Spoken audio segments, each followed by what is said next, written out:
ಡಾಕ್ಟರ್ನ ಮೀಟ್ ಮಾಡೋವರೆಗೂ ಸ್ವಲ್ಪ ಭಯ ಇತ್ತು, ಏನು ಹೇಳ್ತಾರೆ ಅಂತ. ಅದು ನಾರ್ಮಲಿ ಅಂತಾನೆ ಗೊತ್ತಿದ್ರು, ಡಾಕ್ಟರ್ ಬಾಯಿಂದ ಕೇಳಬೇಕಲ್ಲ.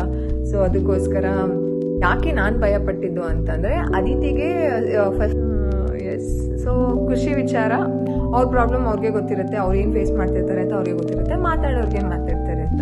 ಸೊ ನನಗೆ ಅಷ್ಟು ಒಂದು ಸ್ಟ್ರಿಕ್ಟ್ ಅನ್ನೋದಕ್ಕಿಂತ ಎಕ್ಸ್ಪೆಕ್ಟೆಡ್ ಒಂದು ಎನ್ವೈರ್ಮೆಂಟಲ್ಲಿ ಇದ್ದಾಗ ನಾನು ಬಾಡಿಲಿರೋ ರಕ್ತ ಸರಬರಾಜು ಆಗಬೇಕಲ್ವಾ. ಸೊ ಅದಕ್ಕೋಸ್ಕರ ಕಡಿಮೆ ಆಗುತ್ತೆ. ಇನ್ನು ಕೆಲವು ಮಕ್ಳುಗಳಿಗೆ ಇರುತ್ತೆ, ಅದು ಏನು ಮಾಡೋಕ್ಕಾಗಲ್ಲ, ಅದರಿಂದ ಏನೂ ಪ್ರಾಬ್ಲಮ್ ಇಲ್ಲ ಅಂತ ಹೇಳಿದ್ದಾರೆ. ಏನಂತ ಹೇಳೋದಂತ ಗೊತ್ತಾಗ್ತಿಲ್ಲ. ಅದಿತಿ 300 grams ಇದ್ರು, ಅದಿತಿ 5th month ಸ್ಕ್ಯಾನಲ್ಲಿ. ಈ ಪಾಪ ಅಂದರೆ ಈಗ ಸೆಕೆಂಡ್ ಪ್ರೆಗ್ನೆನ್ಸಿ ಪಾಪು. ಹಾಯ್ ಆಲ್, ಗುರುವಾರ ವ್ಲಾಗ್ ಬೆಳಗ್ಗೆನೇ ಶುರು ಮಾಡ್ತಿದ್ದೀನಿ. ಸಾಕಷ್ಟು ಜನ ಕೇಳ್ತೀರಲ್ಲ, ಹೇಗೆ ಅದಿತಿನೂ ನೋಡ್ಕೊಳ್ತೀರಾ, ಮನೇನೂ ಮೇಂಟೈನ್ ಮಾಡ್ತೀರಾ ಅಂತ. ಆ ಒಂದು ಮೇಂಟೆನೆನ್ಸ್ ಹೇಗೆ ಮಾಡ್ತೀನಿ ಅಂತ ಹೇಳೋದಕ್ಕೆ ಈ ಒಂದು ಟಿಪ್ನ ನಾನು ಇಂಪಾರ್ಟೆಂಟಾಗಿ ಎವ್ರಿ ವೀಕ್ ಫಾಲೋ ಮಾಡ್ತೀನಿ. ತರಕಾರಿ ತಂದಿದ ತಕ್ಷಣವೇ ಈ ರೀತಿ ಕ್ಯಾರೆಟ್ನೆಲ್ಲ ಪೀಲ್ ಮಾಡಿಕೊಂಡು, ಉಳ್ಳಿಕಾಯಿನೆಲ್ಲ ಬಿಡಿಸ್ಕೊಂಡು, ಬಟಾಣಿನೆಲ್ಲ ನೈಟೇ ನೆನೆಸಿಟ್ಕೊಂಡಿರ್ತೀನಿ. ಅದಾದಮೇಲೆ ಶುಂಠಿ ಬೆಳ್ಳುಳ್ಳಿ ಪೇಸ್ಟ್ ಎಲ್ಲ ರೆಡಿ ಇರುತ್ತೆ.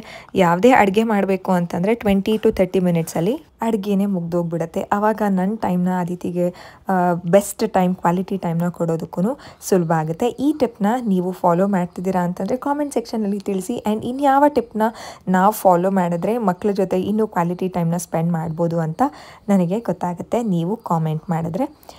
ಇವತ್ತು ವೆಜಿಟೇಬಲ್ ಪುಲಾವ್ ಮಾಡೋಣ ಅಂತ ಅಂದ್ಬಿಟ್ಟು ಪ್ಲ್ಯಾನ್ ಮಾಡ್ಕೊಂಡಿದ್ದೆ. ಪಾಲಕ್ ಸೊಪ್ಪು ಸಹ ಮನೇಲಿತ್ತು. ಪಾಲಕ್ ಸೊಪ್ಪು ಹಾಕಬೇಕು ಅಂತ ಅಂದ್ಕೊಳ್ಳಿಲ್ಲ. ಆಮೇಲೆ ಮಧ್ಯರಾತ್ರಿ ಏನಕ್ಕೋ ಎಚ್ಚರಿಕೆ ಆದಾಗ ಅನ್ನಿಸ್ತು, ಪಾಲಕ್ ಸೊಪ್ಪನ್ನು ಹಾಕಿ ಇವತ್ತು ಪುಲಾವ್ ಮಾಡಿಬಿಡೋಣ ಅಂತ. ಸೊ ಪಾಲಕ್ ಸೊಪ್ಪನ್ನು ನೆನೆಸಿ ತೊಳೆದು ಇಟ್ಕೊಂಡಿದ್ದೆ.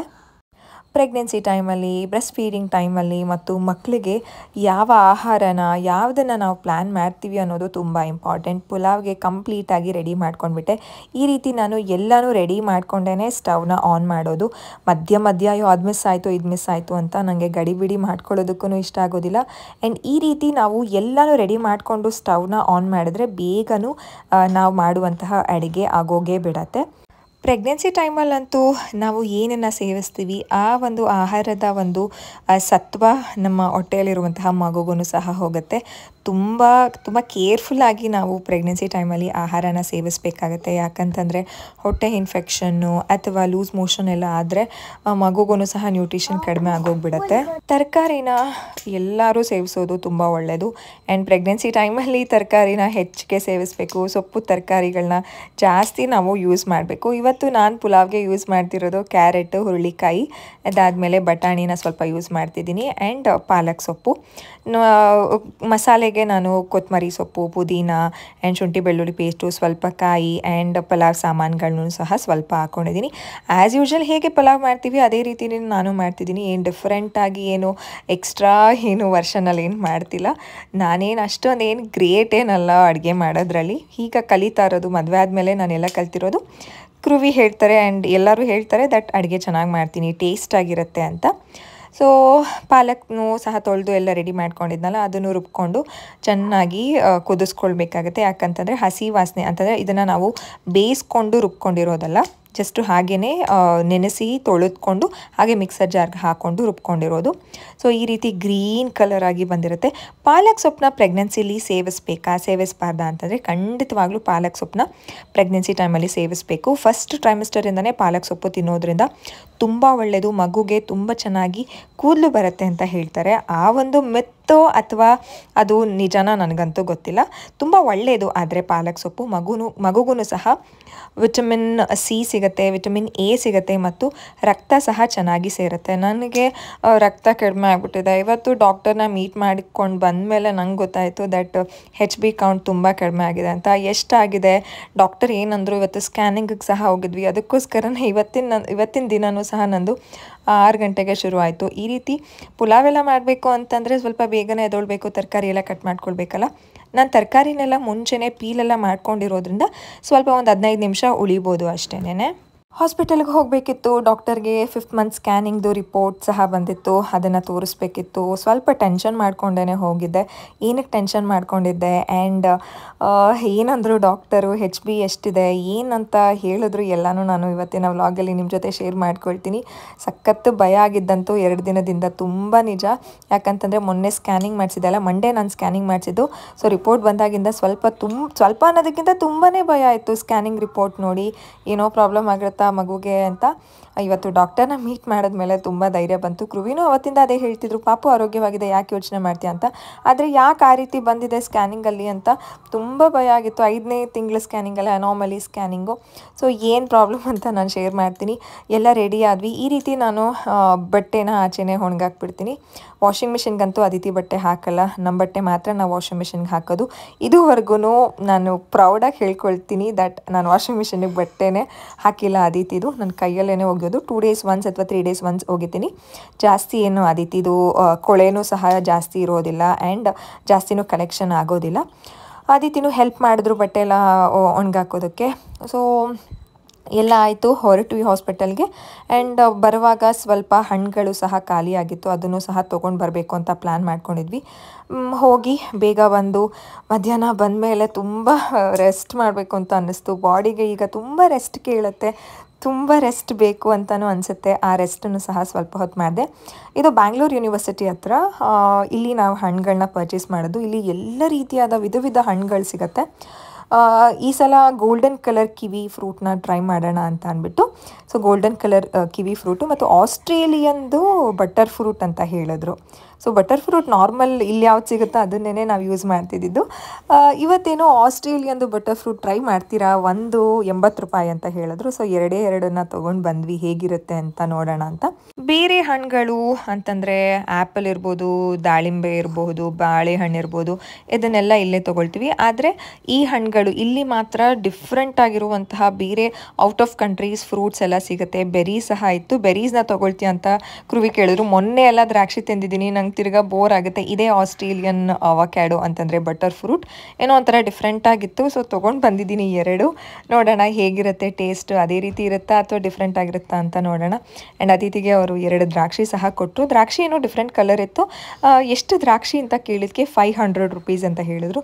ಕೃವಿ ತೊಗೊಳಂಗಿದ್ರೆ ತಗೋ 1/4 kg ಅಂತ ಹೇಳಿದ್ರು. ಬೇಡ, ಮೊನ್ನೆ ತಾನೇ ದ್ರಾಕ್ಷಿ ತಿಂದಿದ್ದೀನಿ, ನಂಗೆ ಬೋರ್ ಆಗುತ್ತೆ ಅಂತ ಹೇಳಿದೆ. ಇದೇ ನಾವು ತೊಗೊಂಡಿದ್ದು ಗೋಲ್ಡನ್ ಕಲರ್ ಕಿವಿ ಫ್ರೂಟ್. ತುಂಬ ಚೆನ್ನಾಗಿರುತ್ತೆ ಟೇಸ್ಟ್ ವೈಸ್. ಸೊ ತುಂಬ ದಿನ ಆಗಿತ್ತು ತಿಂದು ಸಹ. ನಾನು ಅದಿತಿ ಪ್ರೆಗ್ನೆನ್ಸಿಲಿ ಆ್ಯಂಡ್ ಸೆಕೆಂಡ್ ಪ್ರೆಗ್ನೆನ್ಸಿಲಿ ಎಲ್ಲ ಹಣ್ಣುಗಳನ್ನೂ ಟ್ರೈ ಮಾಡ್ತೀನಿ, ಅದಕ್ಕೋಸ್ಕರ ತೊಗೊಂಡ್ವಿ.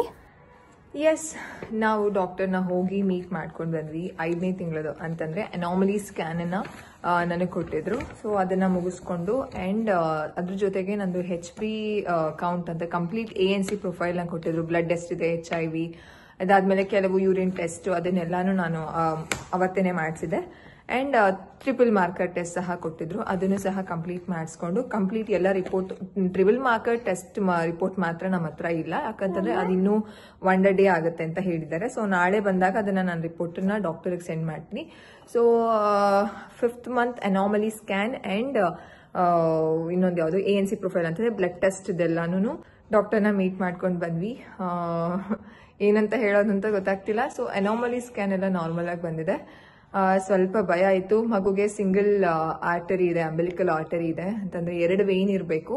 ಸೊ ಒಂದು ಇದೆ, ಅದನ್ನು ಸ್ಕ್ಯಾನಿಂಗಲ್ಲಿ ಮೆನ್ಷನ್ ಮಾಡಿದರು. ಡಾಕ್ಟರ್ನ ಮೀಟ್ ಮಾಡೋವರೆಗೂ ಸ್ವಲ್ಪ ಭಯ ಆಯಿತು, ಏನು ಹೇಳ್ತಾರೆ ಅಂತ. ಅದು ನಾರ್ಮಲ್ಲೇ ಅಂತಲೇ ಗೊತ್ತಿದ್ರು, ಡಾಕ್ಟರ್ ಬಾಯಿಂದ ಕೇಳಬೇಕಲ್ಲ. ಸೊ ಅದಕ್ಕೋಸ್ಕರ ಅದೊಂದು ಭಯ ಆಯಿತು. It's completely all right. ಕೆಲವು ಮಕ್ಳುಗಳಿಗೆ ಇರುತ್ತೆ, ಅದು ಏನು ಮಾಡೋಕ್ಕಾಗಲ್ಲ, ಅದರಿಂದ ಏನೂ ಪ್ರಾಬ್ಲಮ್ ಇಲ್ಲ ಅಂತ ಹೇಳಿದ್ದಾರೆ. ಸಾಕಷ್ಟು ಜನ ನನ್ನನ್ನು ಈ ಒಂದು ರಿಲೇಟೆಡ್ ಆಗಿ ಕೇಳ್ತೀರಾ, ಸಿಂಬಲ್ ಅಂಬಿಲಿಕಲ್ ಆರ್ಟರಿ ಇದ್ರೆ ಏನು ಪ್ರಾಬ್ಲಮ್ ಆಗುತ್ತೆ ಅಂತ. Yes, waiting time. ಏನು ಪ್ರಾಬ್ಲಮ್ ಆಗಲ್ಲ, ಭಯಪಡುವಂಥ ಅವಶ್ಯಕತೆ ಇಲ್ಲ. ಸ್ಕ್ಯಾನಿಂಗಲ್ಲಿ ನನಗೂ ಕೊಟ್ಟಿದ್ದಾರೆ ಸಿಂಗಲ್ ಅಂಬಿಲಿಕಲ್ ಆರ್ಟರಿ ಇದೆ ಅಂತ.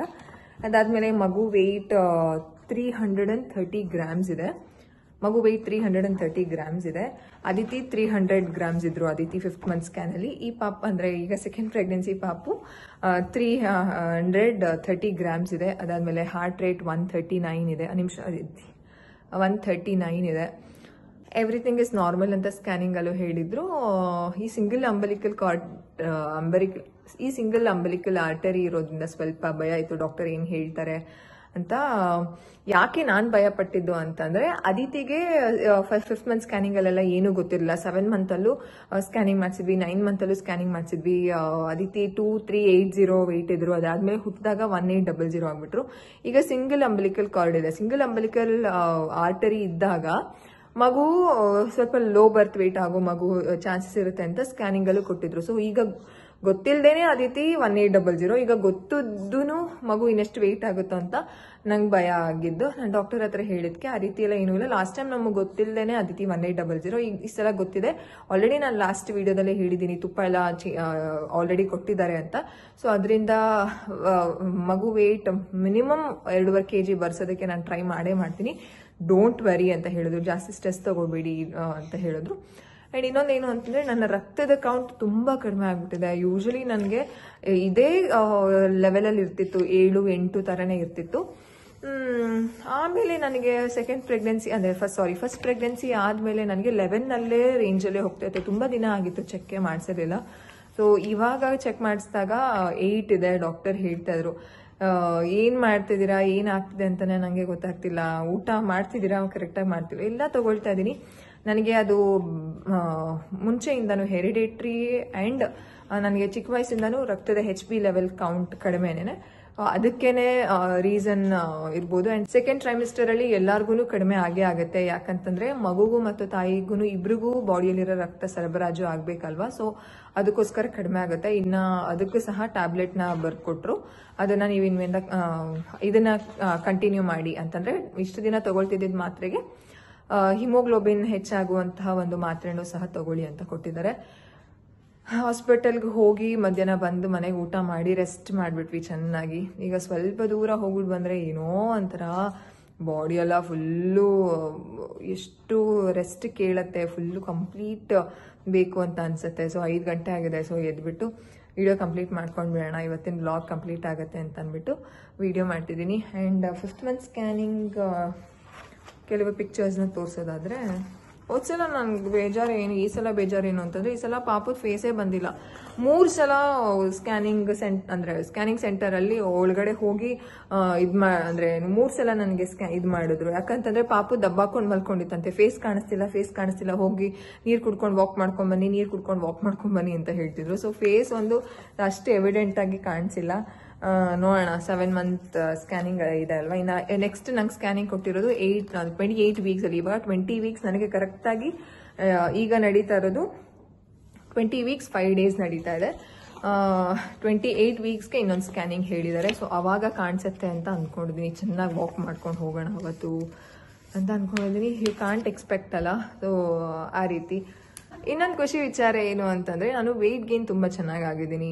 ಅಂತಂದರೆ ನಾನು ಪ್ರೆಗ್ನೆನ್ಸಿ ಸ್ಟಾರ್ಟ್ ಮಾಡಿದಾಗ ನಾನು 45 ಸಮಥಿಂಗ್ ಇದೆ, ಈಗ 49 ಆಗಿದ್ದೀನಿ. I was so happy. Yes, doctor ಖುಷಿ ಪಟ್ಟರು ದಟ್ ವೆಯ್ಟ್ ಗೇನ್ ಚೆನ್ನಾಗಿ ಆಗ್ತಿದ್ದೀರಾ, ಇದೇ ರೀತಿ ಕಂಟಿನ್ಯೂ ಮಾಡಿ ಅಂತ. ಸೊ HB ಲೆವೆಲ್ ಒಂದು ಇನ್ಕ್ರೀಸ್ ಆದರೆ ನಥಿಂಗ್ ಟು ಬಿ ವರಿಡ್, ಏನು ತೊಂದರೆ ಇಲ್ಲ. ಈಗ ರಕ್ತ ಬೇಕೇ ಬೇಕಲ್ಲ ಮಗುಗೆ ಮತ್ತು ನನಗೆ. ಸೊ ಅದಕ್ಕೋಸ್ಕರ ಚೆನ್ನಾಗಿ ಊಟ ಮಾಡಿ ಡ್ರೈ ಫ್ರೂಟ್ಸ್ ಎಲ್ಲ ತಿನ್ನಿ ಅಂತ ಹೇಳಿದ್ದಾರೆ. ದಿನಾಗ್ಲೂ ತಿನ್ನೋಕ್ಕಾಗಲ್ಲ, ಹಣ್ಣುಗಳು ತಿನ್ನೋಕ್ಕಾಗಲ್ಲ. ಕೃವಿದಂತೂ ಡಾಕ್ಟರ್ ಹತ್ರ ಕಂಪ್ಲೇಂಟ್, ದಿನಾಗ್ಲೂ ತಿನ್ನಲ್ಲ ಅಂತ.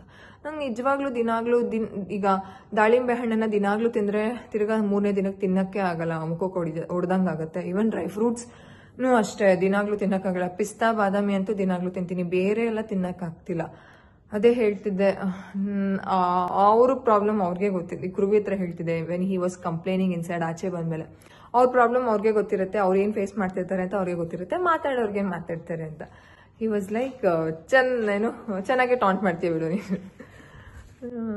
ಎಸ್, ಸೊ ಖುಷಿ ವಿಚಾರ ದಟ್ ನಾನು ವೆಯ್ಟ್ ಗೇನ್ ಆಗ್ತಿದ್ದೀನಿ.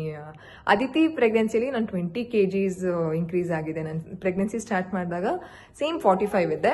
ಪ್ರೆಗ್ನೆನ್ಸಿ ಎಂಡ್ 9 ಮಂತ್ಸಲ್ಲಿ ನಾನು 65 ಕೊಡ್ತೀನಿ, ಪಪ್ಪು ಪಿಸ್ತಾ ಕೊಡ್ತೀನಿ. ಅದಿತಿಸ್ ಫೇವ್ರೆಟ್ ಪಿಸ್ತಾ 65 kgs ಆಗಿದೆ. ಈ ರೀತಿ ನಂದು. ಈ ಸಲ ನೋಡಬೇಕು ಎಷ್ಟು kgs ಜಾಸ್ತಿ ಆಗ್ತೀನಿ ನಾನು. ಇನ್ನು 4 ತಿಂಗಳು, ಇನ್ನೇನು 5 ತಿಂಗಳು ನಡೀತಿದೆ, ಇನ್ನು 4 ತಿಂಗಳ ಅಲ್ವಾ. ಅಷ್ಟೇ ನಂಗೆ ಒಂದೊಂದ್ಸಲ ಬೇಜಾರಾಗುತ್ತೆ, ಎಷ್ಟು ಬೇಗ ಹೋಗ್ಬಿಡುತ್ತೆ ಅಲ್ವಾ, ಎಷ್ಟು ಬೇಗ ನಮ್ಗೆ ಡೆಲಿವರಿ ಆಗ್ಬಿಡುತ್ತೆ ಅಲ್ವಾ ಅಂತ ಅನ್ಸುತ್ತೆ. ಟೈಮ್ ಅಂತೂ ತುಂಬ ಬೇಗ ಹೋಗ್ಬಿಡುತ್ತೆ. ಅಪ್ಪ ದೇವ್ರೆ, ಆಲ್ರೆಡಿ 5ನೇ ತಿಂಗಳು ನಂಗೆ ನಡೀತಾ ಇರೋದು. 20 weeks 5 days ನಡೀತಾ ಇದೆ ಅಂತಂದರೆ ಇನ್ನು 4 ತಿಂಗಳು ಅಷ್ಟೇನೆ. ಇವತ್ತಿನ ವ್ಲಾಗ್ ಇಷ್ಟೇನೆ. ಆ್ಯಂಡ್ ಲಾಸ್ಟ್ ಟೈಮ್ ನಾನು ಅರ್ಲಿ ಪ್ರೆಗ್ನೆನ್ಸಿ ಸ್ಕ್ಯಾನ್ನ ಏನಕ್ಕೆ ಮಾಡಿಸ್ಬೇಕು ಅಂತ ಅಪ್ಡೇಟ್ ಮಾಡಿದ್ದೆ ಅಲ್ವಾ, ಅದೇ ರೀತಿ 3 months scanning and anomaly scanning ಯಾಕೆ ಮಾಡಿಸ್ಬೇಕು, ಹೇಗೆ ನೋಡಬೇಕು ಅನಾಮಲಿ ಸ್ಕ್ಯಾನಿಂಗ್ನ, and triple marker test, double marker test, and single artery ಇದ್ರೆ ಮಗುಗೆ, ಅಂಬಿಲಿಕಲ್ ಆರ್ಟರಿ ಇದ್ರೆ ಏನಾಗುತ್ತೆ, ಯಾಕಿರುತ್ತೆ ಅಂತ ಇಲ್ಲ ನಾನು ಸಪ್ರೇಟ್ ವಿಡಿಯೋಸ್ನ ಮಾಡ್ತೀನಿ, ನಿಮಗೂ ಅರ್ಥ ಆಗುತ್ತೆ. ಇಷ್ಟೇ ಇವತ್ತಿನ ವ್ಲಾಗ್. ಅದಿತಿನ ಇವತ್ತು ಎಲ್ಲಿ ಕರ್ಕೊಂಡು ಹೋಗ್ತೀವಿ ಅಂತ ಹೇಳಿದೀವಿ ಪಪ್ಪು, ನಿಮ್ಮನ್ನ ಎಲ್ಲಿ ಕರ್ಕೊಂಡು ಹೋಗ್ತೀವಿ ಅಂತ ಹೇಳಿದೀವಿ? ಪ್ಲೇ ಸ್ಟೇಷನ್ಗೆ ಕರ್ಕೊಂಡು ಹೋಗ್ತೀವಿ ಅಂತ ಹೇಳಿದೀವಿ. 5 ಗಂಟೆ ಆಗಿದೆ. ಇನ್ನು ನಾನು ಬಂದು ಅಡುಗೆ ಮಾಡಿಬಿಟ್ಟಿದ್ರೆ ಹೋಗಿ ಸುತ್ತಾಡ್ಕೊಂಡು ಆರಾಮಾಗಿ ಬರ್ಬೋದಿತ್ತು. ಇವಾಗ ಅಡುಗೆ ಮಾಡಬೇಕು. ಅಡುಗೆ ಮಾಡಿ ನಂಗೆ ಆ್ಯಕ್ಚುಲಿ ಅದೇ ರೀತಿ ಎಲ್ಲರೂ ಹೋಗಬೇಕು ಅಂತಂದರೆ ಎಲ್ಲ ರೆಡಿ ಇಟ್ಟು ಇವನ್ ಒಂದೊಂದ್ಸಲ ಅನ್ನನೂ ಮಾಡಿಬಿಟ್ಟು ಸಾಂಬಾರು ಬಿಸಿ ಮಾಡ್ಕೊಳ್ಳೋಣ ಅಂತ ಅಂದ್ಬಿಟ್ಟು ಬರ್ತೀನಿ. ಬಂದಿದ ತಕ್ಷಣ ಮಾಡೋದಕ್ಕೆ ನನಗೆ ಆಗಲ್ಲ. ಅಂದರೆ ಹೆಂಗೆ ಅಂದರೆ ಈಗ ನಾನು ರೆಸ್ಟ್ ತೊಗೊಳ್ಳೇಬೇಕು, ಬಂದಮೇಲೆ ಒಂದು 10 ನಿಮಿಷ ಕುತ್ಕೋಬೇಕು. ನಾನು ಕೆಲ್ಸಕ್ಕೆ ಹೋಗ್ತಿದ್ನಲ್ಲ, ಸೊ ಅವಾಗ ಹೇಗೆ ಅಂತಂದರೆ ನಾನು ಇನ್ನೂ ಮನೆಗೆ ಒಳಗಡೆ ಬರೋದಕ್ಕಿಂತ ಮುಂಚೆನೇ ಕೇಳೋರು ಏನು ಸಾಂಬಾರು ಮಾಡ್ತೀಯಾ ಅಂತ. ಸೊ ಆ ಒಂದು ನನಗೆ ಅಷ್ಟು ಒಂದು ಸ್ಟ್ರಿಕ್ಟ್ ಅನ್ನೋದಕ್ಕಿಂತ ಎಕ್ಸ್ಪೆಕ್ಟೆಡ್ ಒಂದು ಎನ್ವೈರ್ಮೆಂಟಲ್ಲಿ ಇದ್ದಾಗ ನಾನು ಅವಾಗ್ಲಿಂದನೂ ಅಷ್ಟೇ ಬಂದ ಮೇಲೆ 1 ನಿಮಿಷನೂ ನಾನು ರೆಸ್ಟ್ ತೊಗೊಳ್ಳಲ್ಲ. ನಾನು ಡೈರೆಕ್ಟ್ ಅಡುಗೆ ಮನೆಗೆ ಹೋಗ್ತಿದ್ದೆ. ಬಟ್ ಈಗ ಆ ರೀತಿ ಆಗಲ್ಲ. ಅದಕ್ಕೋಸ್ಕರ ಮಾಡಿಬಿಟ್ಟು ಸಾಂಬಾರು ಅನ್ನ ಎಲ್ಲ ಮಾಡಿಬಿಟ್ರೆ ಬಂದಿದ ತಕ್ಷಣ ಸಾಂಬಾರು ಬಿಸಿಗೆ ಇಟ್ಕೊಂಡ್ಬಿಟ್ರೆ ಊಟ ಮುಗಿದ್ಬಿಡತ್ತೆ. ನಾನು ರೆಸ್ಟ್ ಮಾಡಿ ಒಂದ್ಸಲ ಈ ಟೈಮಲ್ಲೆಲ್ಲ ಕೂತ್ಕೊಂಡ್ರೆ ಎದೊಳಕ್ಕೆ ಮನ್ಸು ಬರಲ್ಲ. ಅದಕ್ಕೋಸ್ಕರ ಈಗ ಸಾಂಬಾರು ಮಾಡಿಬಿಟ್ಟು ಹೋಗೋಣ ಯೋಚನೆ ಮಾಡ್ತಾ ಇದ್ದೀನಿ. ಇವತ್ತು ಹೋಗೋದು ಬೇಡ, ಪಾಪ ಅದಿತಿಗೂ ನಿನ್ನೆ ಹೋಗೋಣ ಅಂತ ಹೇಳಿದ್ರು.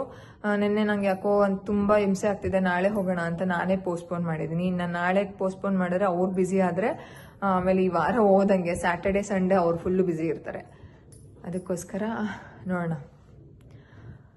ಪ್ಲೇ ಸ್ಟೇಷನ್ಗೆ ಹೋದರೆ ಕೆಲವು ವೀಡಿಯೋಸ್ನ ನಾನು ಅಲ್ಲೂ ಕ್ಯಾಪ್ಚರ್ ಮಾಡ್ಕೊಳ್ತೀನಿ. ತುಂಬ ಚೆನ್ನಾಗಿರುತ್ತೆ ಪ್ಲೇ ಸ್ಟೇಷನ್ನು.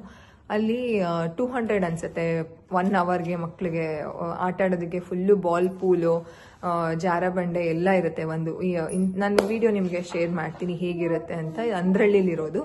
ಸೊ ಹೋಗಿ ಬರೋದಾ ಏನು ಅಂತ. ಇವಾಗ ಟೈಮ್ ಎಷ್ಟು? ಈಗ 5:15. ನೋಡೋಣ, ಆದರೆ ಹೋಗ್ತೀವಿ. ಅದಿತಿಗೋಸ್ಕರನಾದರೂ ಹೋಗಬೇಕು. Yes, will see you. Okay, so ನಾಳೆ ಇನ್ನೊಂದು ಇಂಟ್ರೆಸ್ಟಿಂಗ್ ವ್ಲಾಗ್ಸ್ ಜೊತೆ ಸಿಗ್ತೀನಿ. ನೀವಿನ್ನೂ ಚಾನಲ್ನ ಸಬ್ಸ್ಕ್ರೈಬ್ ಮಾಡ್ಕೊಳ್ಳಿ. ಫಸ್ಟ್ ಟೈಮ್ ನನ್ನ ವೀಡಿಯೋಸ್ನ ನೋಡ್ತಿದ್ದೀರಾ ಅಥವಾ ವೀಡಿಯೋಸ್ನ ನೋಡ್ತಿದ್ರಾ ಇನ್ನೂ ಸಬ್ಸ್ಕ್ರೈಬ್ ಮಾಡ್ಕೊಂಡಿಲ್ಲ ಅಂತಂದರೆ ಪ್ಲೀಸ್ ಸಬ್ಸ್ಕ್ರೈಬ್ ಮಾಡ್ಕೊಳ್ಳಿ. See you, tata, bye, love you all.